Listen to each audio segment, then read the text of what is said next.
Have you ever wondered why there is conflict between Israel and Palestine?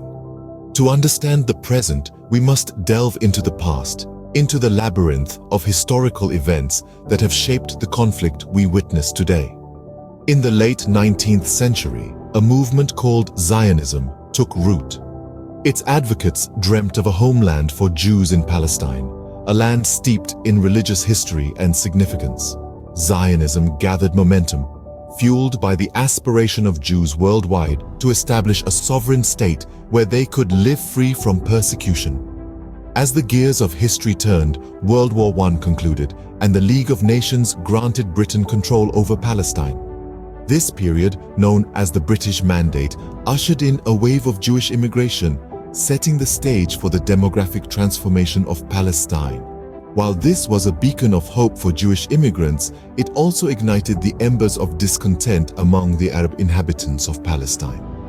Then, in the aftermath of the harrowing atrocities of World War II, the United Nations proposed a partition plan in 1947. The plan recommended the establishment of separate Jewish and Arab states, a solution intended to placate both sides. However, it instead poured fuel on the smoldering embers of discontent, leading to heightened tensions between the Jewish immigrants and Arab Palestinians.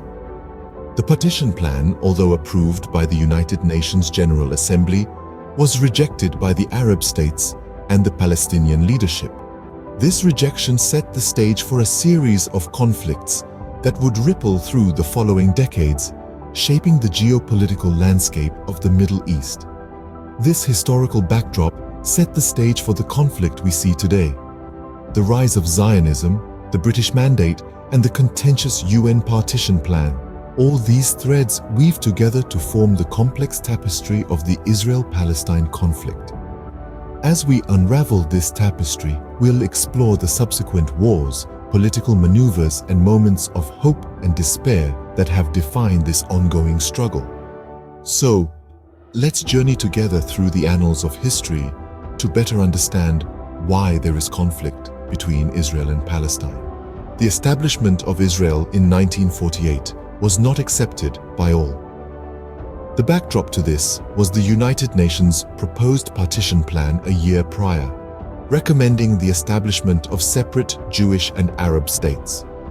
However, the Arab states rejected this proposal outright. The declaration of the State of Israel was seen as a direct affront, leading to the 1948 Arab-Israeli War. The Arab states, unwilling to accept the partitioning of Palestine, launched an attack. While Israel emerged victorious, establishing itself as a new nation on the world stage, the war had profound implications for Palestinians. Many were displaced from their homes, leading to a large and enduring refugee population. These individuals, forced to flee in the wake of the conflict, found themselves in a state of limbo, their lives forever altered. The war's aftermath led to a significant Palestinian refugee problem, which continues to be a contentious issue in the ongoing conflict. The Six-Day War in 1967 marked a significant turning point in the conflict. This war, which lasted for a brief but intense 6 days, saw Israel take control of the West Bank, Gaza Strip, East Jerusalem, Sinai Peninsula, and Golan Heights from neighboring Arab countries. The outcome of the war dramatically altered the map and dynamics of the region. Suddenly, Israel found itself in control of significant territories and a large Palestinian population. This was the beginning of what we now refer to as the Israeli occupation.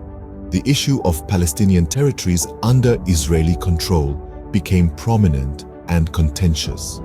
While Israel viewed the territories as a security buffer zone, Palestinians and much of the international community saw this as an illegal occupation. The question of how to resolve this occupation, whether through peaceful negotiations or other means, remains a central point of the ongoing Israeli-Palestinian conflict. This war brought the issue of Israeli occupation to the forefront. In 1993, a glimmer of hope appeared with the Oslo Accords. These were a series of agreements, a handshake between Israel and the Palestine Liberation Organization, or PLO, that aimed to create a framework for future negotiations. The goal was clear: to establish limited Palestinian self-rule in parts of the West Bank and Gaza. It was seen as a significant step towards peace, an attempt to end decades of conflict. But what did they actually achieve? Well, it's a mixed bag. On one hand, these accords did lead to the creation of the Palestinian Authority and gave Palestinians a degree of self-governance. However, they fell short in addressing key issues like the status of Jerusalem, the right of return for Palestinian refugees, and the establishment of clear borders.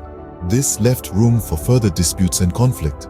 Despite the accords, a full resolution remained elusive.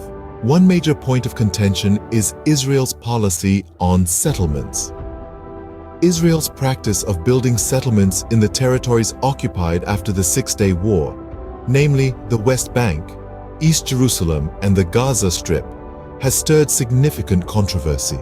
These settlements are communities where Israeli citizens live, often spurred by a mix of economic incentives and religious conviction.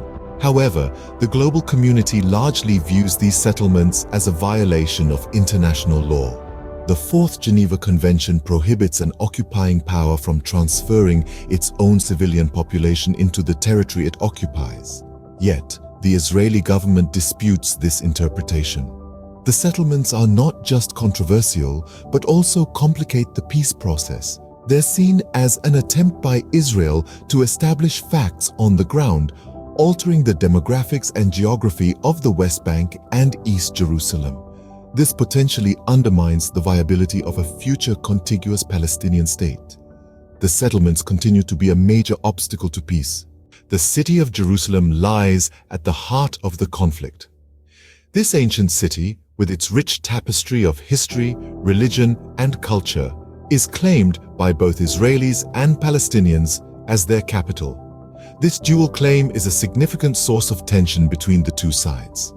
For Israelis, Jerusalem is a cornerstone of their national identity and historical legacy. It's the site of the Western Wall, the last remaining part of the Second Jewish Temple, a symbol of Jewish endurance and spirituality. Conversely, Palestinians see East Jerusalem, which was occupied by Israel during the Six-Day War in 1967, as the capital of a future independent Palestinian state. It's home to the Al-Aqsa Mosque and the Dome of the Rock, two of the holiest sites in Islam, making its significance to Palestinians both national and religious. Neither side is willing to compromise on their claim, and so the status of Jerusalem remains a key issue in the conflict. The fate of Palestinian refugees is another critical point. The aftermath of the 1948 Arab-Israeli War saw a significant displacement of Palestinians. This event, known as Nakba or catastrophe in Arabic, led to the creation of a large Palestinian refugee population. Many fled or were expelled from their homes, becoming refugees in neighboring countries or within Palestine itself, in the areas known as the West Bank and Gaza Strip. These refugees and their descendants now number in the millions. They live in a state of uncertainty, often in refugee camps, without the rights and stability that come with citizenship. The question of their right to return to their ancestral homes is a key sticking point in the Israeli-Palestinian conflict. Some argue for their right to return under international law, while others fear such a return could upset the demographic balance. The refugee issue continues to fuel tension. It's a human tragedy that underlines the urgency of finding a lasting resolution to the Israeli-Palestinian conflict. Israel's security concerns play a significant role in the conflict. The State of Israel, since its establishment, has been in a constant state of alert due to threats from various militant groups and neighboring nations. This constant tension has shaped Israel's policies, both domestically and internationally.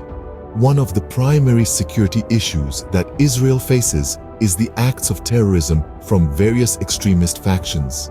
These attacks, which have tragically claimed numerous lives over the years, have led to Israel implementing stringent security measures, particularly in the occupied territories. Israel's strong stance on security has also influenced its approach to peace negotiations. The country insists on maintaining security control over the West Bank, a point of contention in peace talks. Furthermore, Israel's security concerns extend beyond its borders. The country fears the potential threat of a nuclear-armed Iran and the destabilizing influence of regional conflicts. Security, therefore, remains a fundamental concern for Israel, shaping its actions and policies in the ongoing conflict. Despite numerous attempts, peace remains elusive. The road to resolution has been riddled with failed negotiations, mainly due to diverging interpretations of pivotal issues. Over the years, numerous talks have been held, but a comprehensive peace agreement has proven to be a mirage. The Camp David Summit of 2000, brokered by then US President Bill Clinton, aimed to address contentious issues like the status of Jerusalem, borders, and the right of return for Palestinian refugees. However, it ended without an agreement, primarily because of differing views on these key points. Similarly, the 2007 Annapolis Conference, despite its initial promise, also ended in a stalemate. Each negotiation attempt seems to underscore the complexities and sensitivities that characterize the Israel-Palestine conflict. These complexities are not just about land, but also about identity, security, and the right to self-determination. As we move forward, it's clear that the path to peace is fraught with complex issues. The international community is divided on the conflict. The Israel-Palestine issue is not just local, it's a global concern. Views differ widely among the nations. Some countries staunchly support Israel's right to secure its citizens and establish a Jewish homeland. They often point to historical and religious ties to the land.